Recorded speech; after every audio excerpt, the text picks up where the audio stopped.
Passover, the holiday that celebrates what it means to be truly free. But what is freedom? Viktor Frankl, a prominent Jewish psychologist, was a survivor of 2 concentration camps. When he was liberated in April 1945, almost everyone in his family had been killed.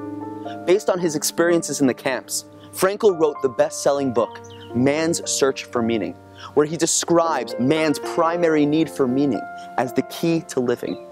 He writes, "Everything can be taken from a man, but one thing.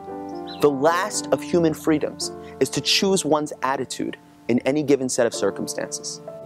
The Nazis took everything away from him, his clothes, possessions, his family.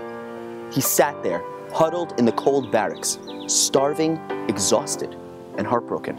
He felt like he had nothing left, and then it hit him.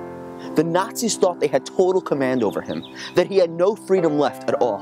But there was one thing they could never take: his choice, his response. Frankl writes, between stimulus and response, there is a space. In that space is the power to choose our response.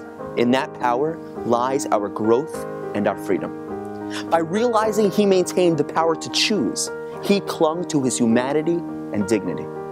We do not have the freedom to choose the environment we are born into or the conditions we find ourselves in, but we always have the freedom to choose how to respond to any given set of circumstances.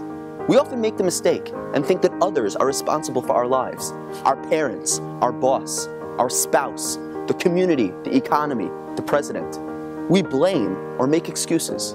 In reality, I am the only one responsible for the success and failure in my life.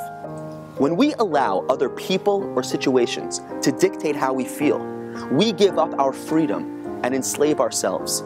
Freedom means recognizing that we are the ones in control, that we are responsible. As the sign on President Harry Truman's desk said, "The buck stops here." This is why matzah is called the bread of freedom. Bread is just puffed up matzah. It's water and flour full of hot air.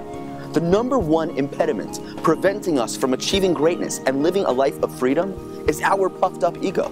Our ego distracts us and causes us to blame everyone else for our problems and failures.